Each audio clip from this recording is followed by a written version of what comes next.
I can't give you anything but love, baby. I can't give you anything but love, sugar. And if I had breasts, I'd probably pull them down right now. Hello there, Nate Jackson, Criterion Collection Beer Guy here. The part 4 in our John Cassavetes 5 films Joy Fest, number 254, The Killing of a Chinese Bookie. Oh man, just the laughs just keep on coming for our fun guy Cassavetes. But in all honesty, of the 4 we've seen so far, this is probably my least favorite. And it all boils down to the ending. But I think this really ambiguous ending, and it just, I don't know. I mean, apart from that, it's another fantastic Cassavetes film, but the ending just kind of, I was like, wait, that's it? I just stared at there, and when I saw the credits just pop out of nowhere, I'm like, wait,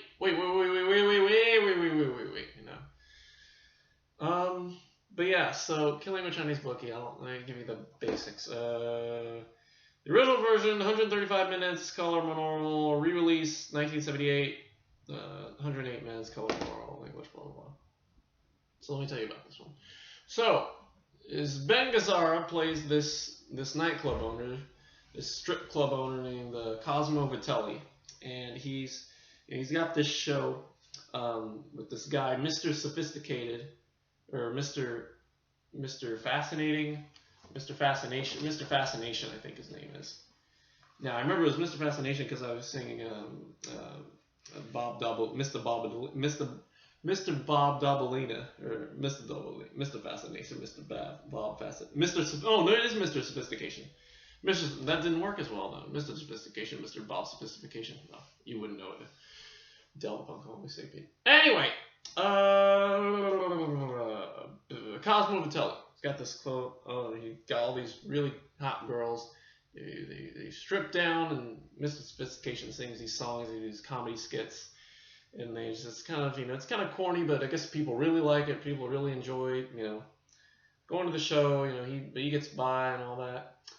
He's dating one of the girls, Rachel, the black girl in the group, and he's good friends with his mom, and so he takes them all out.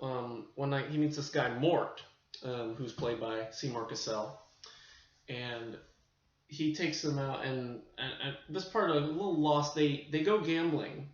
They go to this other nightclub owner's, this guy Flo, and they go gambling, and like they rack up, and Cosmo racks up this this huge bill of I think $23,000, and at the end of the night, or he loses $23,000 or something like that, and Mort apparently told him that he got unlimited credit when everybody else is like, no, you didn't, no, there's no such thing as unlimited credit.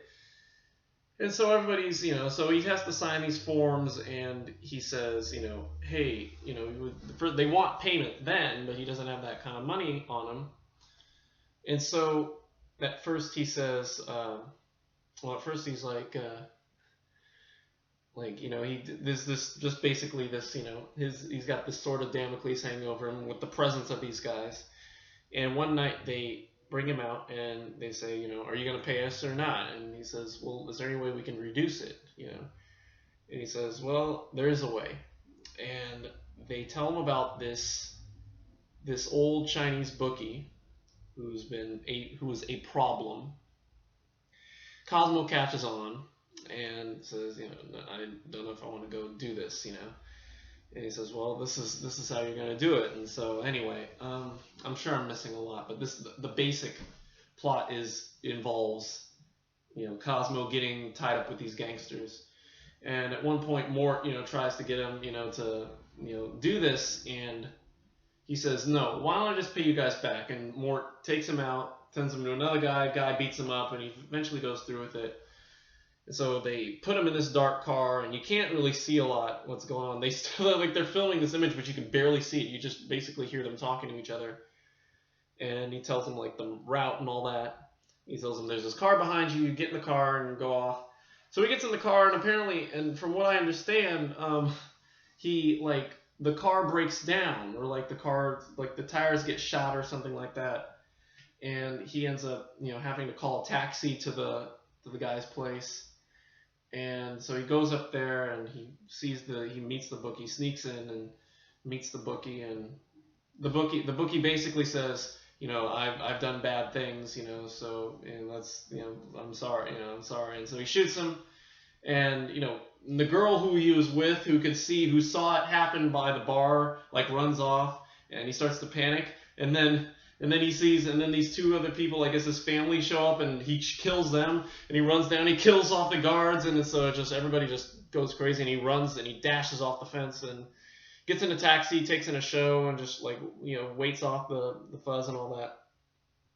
And so basically, I guess he gets back to, oh no, he gets shot. That's what happens. He gets shot. He goes to Rachel's place, and he tries to he shows him the wound, and and they're like, oh god, you gotta get to hospital. He's like, no, I gotta get back to the club. And they're like, what the hell's going on, And so they see this and they freak out. And but anyway, Cosmo goes back to the club. Meanwhile, all this is happening.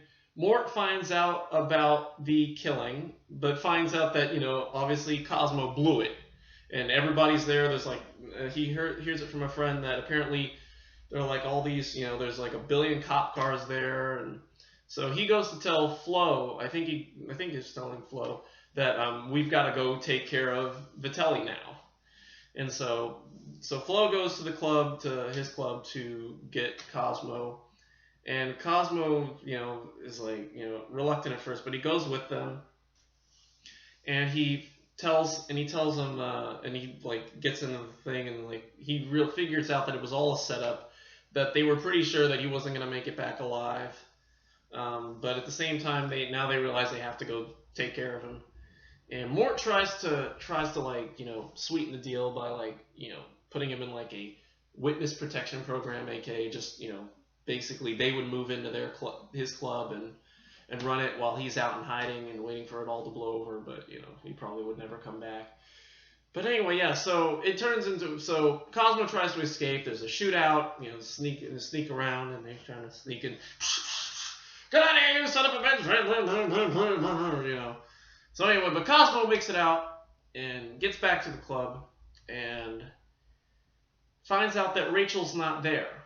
And so he goes to Rachel's pad, and yeah, I called it a pad, yeah. And so Rachel and her mom are, basically they don't want anything to do with him after they find out that he got shot. So they figure he's getting mixed up in some really shady stuff, and so they're like, I don't want you around here anymore. And so he has to go back to the club and tell everyone there.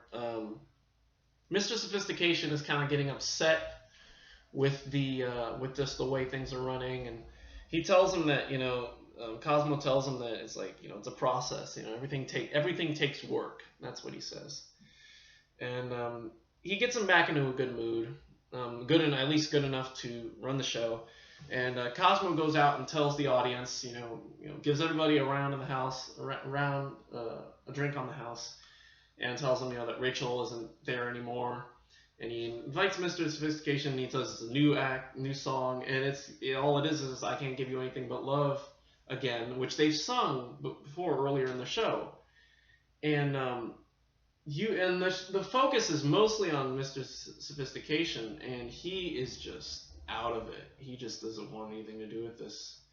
And I'm assuming that's what you're supposed to get, is that this is how the movie ends, basically. It just ends with Mr. Sophistication giving a really lackluster performance of I Can't Give You Anything But Love, and the song ending with him being lit on fire and just like a fake a trick fire, and the woman saying, "Oh, you're hot! Oh, you're too hot!" And then he just kind of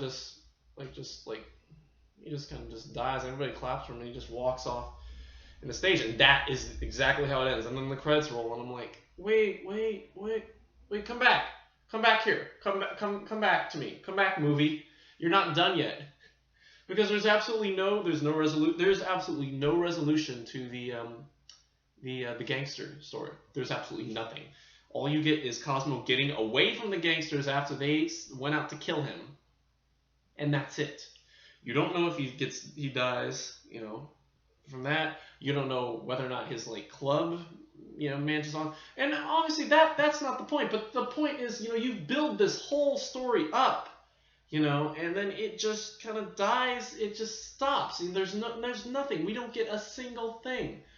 With the woman under the influence, obviously, like with the other movies we've seen, especially Woman Under the Influence, really ambiguous ending. It's like, who was it? Mabel was sent off to this mental institution. She comes back. It doesn't seem like there is a lot of change in her, but from that, I guess we can take that, maybe it wasn't her. Maybe there's something different in her. Or like we have some kind of resolution.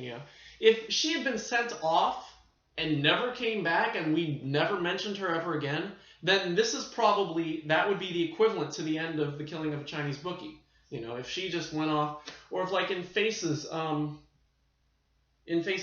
if Nick and Maria never saw each other ever again after they, Nick went to bed with Jean and Mabel went off to bed with Seymour Cassel's character, whose name I still can't remember. What is his name? I'm gonna look him up right now. Wait a minute.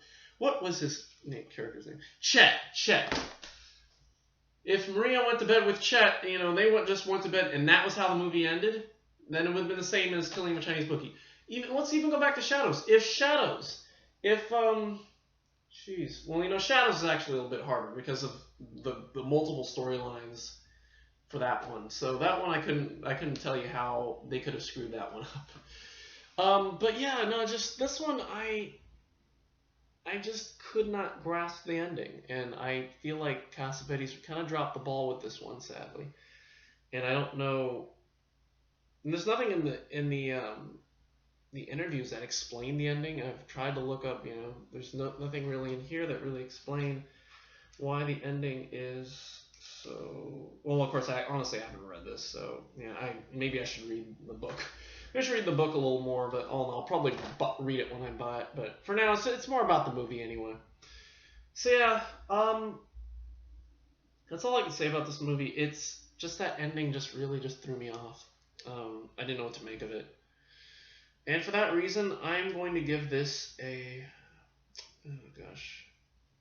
going to give it a B+. I'm going to give it a B+, just because that ending, I needed something more. Story was great. I think everything else was pure Cassavetes and all that, and just all the miserableism in it. It was just great to watch. But that ending, just I needed a resolution, and I didn't get it. To any part of the story. So, we got continuation with the fact that Mr. Sophistication that might have been what we saw at the end of the movie. Might have been Mr. Sophistication's final performance, because he might have just been done with this after that, and just the way he was acting, and the fact that basically kind of Cosmo just kind of led him on, when he finally came to him and told him, how he was feeling. So we got continuation, but we got no resolution or anything like that. It's like the gangsters are just out there, and we just like, did they forget about him? Are they coming to get him? As we speak, or it's just yeah. So B+. Not his finest, probably my least favorite of them all, but still a good movie. Still a good movie, and it's at least for Ben Gazzara's performance. So anyway,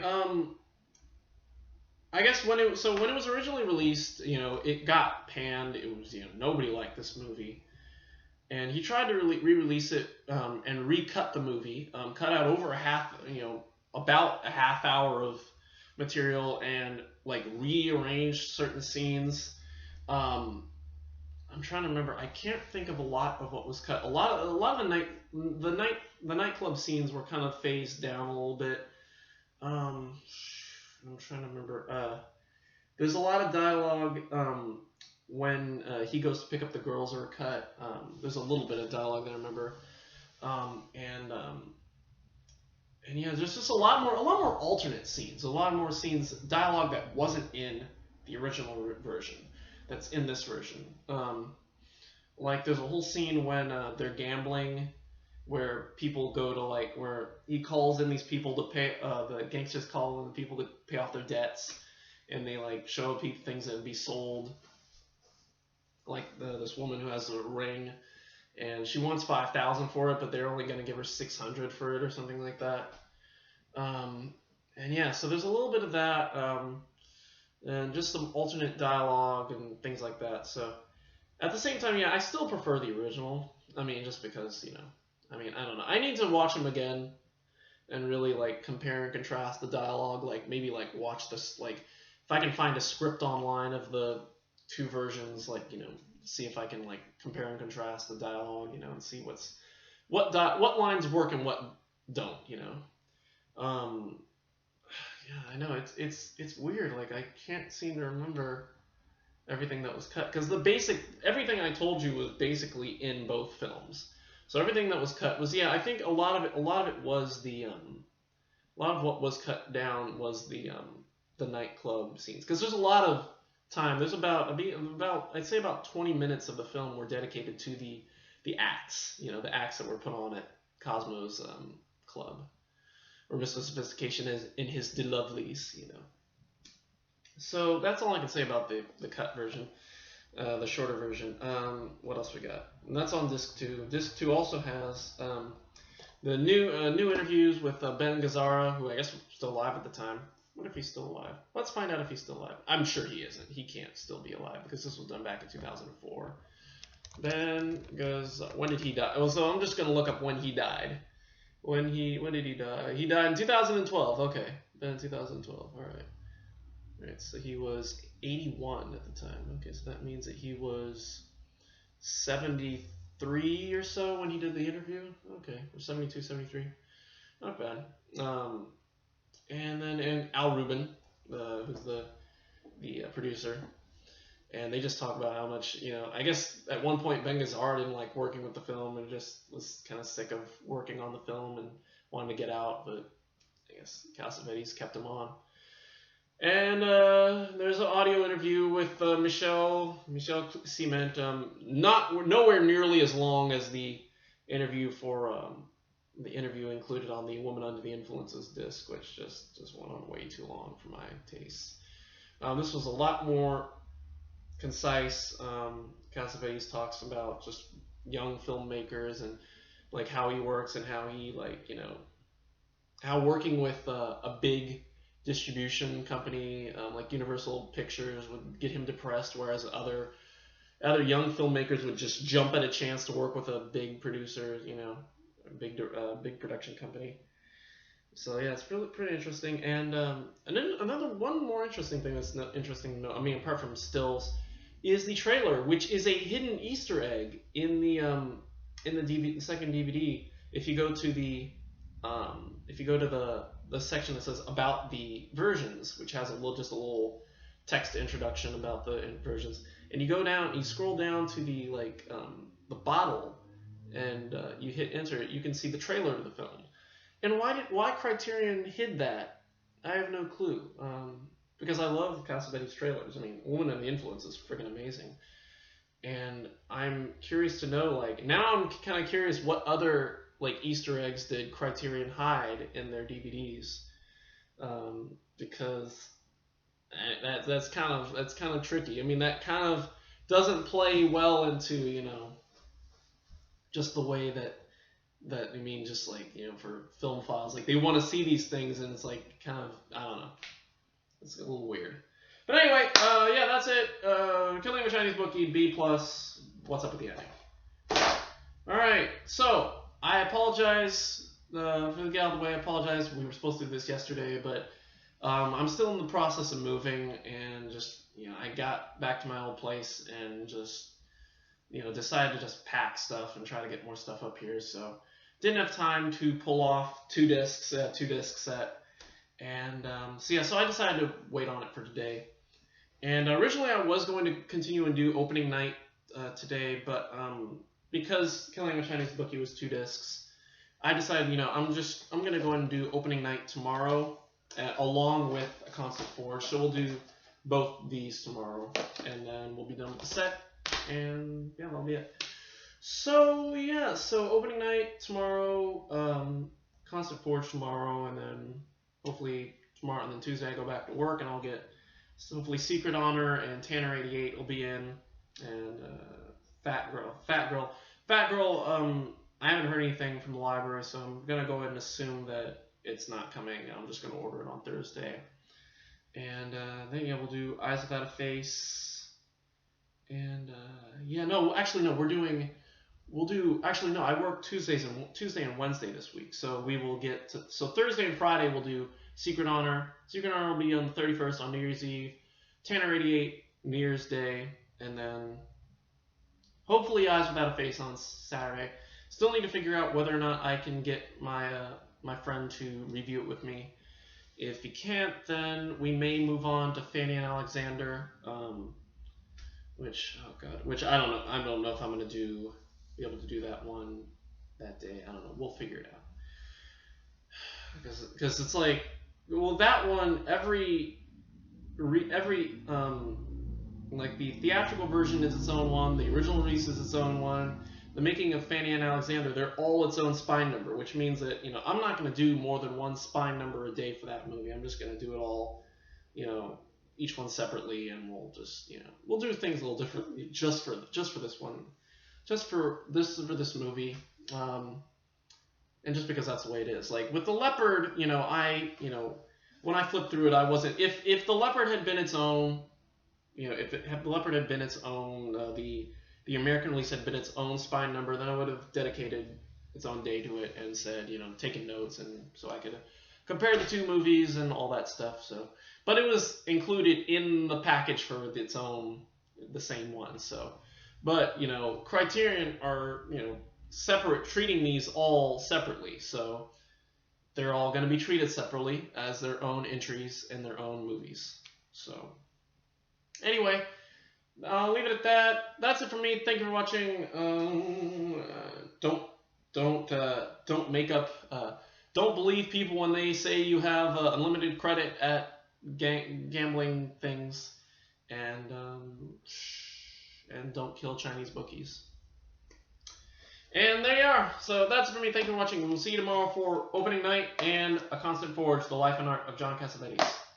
And until then. Goodbye.